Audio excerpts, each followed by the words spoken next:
ఆంధ్రప్రదేశ్లోని 25 లోక్సభ నియోజకవర్గాల్లో అధికార వైసీపీ పార్టీకి ఈసారి కేవలం 7 స్థానాలే లభిస్తాయని ఒక జాతీయ న్యూస్ ఛానల్ న్యూస్ ఎక్స్ చెప్పింది.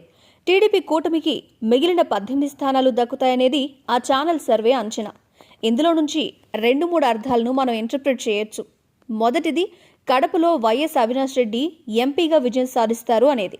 ఎందుకంటే 25 స్థానాల్లో వైసీపీకి 7 స్థానాలు వస్తే మిగిలిన 18 స్థానాలను కూటమి ఖాతాలో ఈ ఛానల్ వేసిందే. ఇందులో కాంగ్రెస్కు ఒక్కటి ఇవ్వలేదు. మరి జగన్ సోదరి వైఎస్ షర్మిల ఏమో కాంగ్రెస్ టికెట్పై అవినాష్ రెడ్డిపై పోటీ చేస్తున్నారు. అందువల్ల అవినాష్ గెలుస్తారు అని ఈ న్యూస్ ఎక్స్ ఛానల్ పరోక్షంగా చెప్పినట్టయింది. మరో ఇంటర్ప్రిటేషన్ ఏంటి అంటే, శాసనసభ ఎన్నికల్లో వైసీపీ విజయం సాధించలేదు అనే విషయాన్ని పరోక్షంగా ఈ ఛానల్ చెప్పినట్టయింది. ఒక్కొక్క లోక్సభ నియోజకవర్గ పరిధిలో 7 అసెంబ్లీ నియోజకవర్గాలుంటాయి.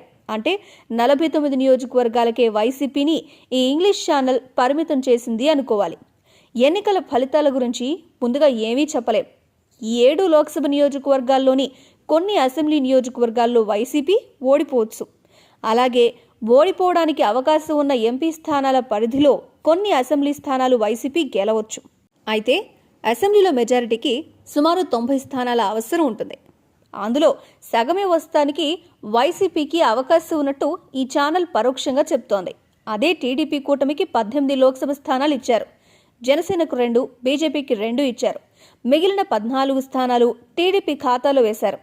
వీటినే శాసనసభ స్థానాల్లోకి మార్చుకుంటే టీడీపీకి దాదాపు 108 స్థానాలు ఇచ్చినట్టయింది. జనసేనకు 14 ఇచ్చారు. బీజేపీ అయితే అసలు అన్ని సీట్లలోనే పోటీ చేయడం లేదు. న్యూస్ ఎక్స్ అనేది జాతీయ స్థాయిలో బీజేపీ అనుకూలంగా ఉన్న ఇంగ్లీష్ ఛానల్. మోదీకి 370కి పైగా స్థానాలు వస్తాయని ప్రొజెక్ట్ చేయడమే దీని లక్ష్యం.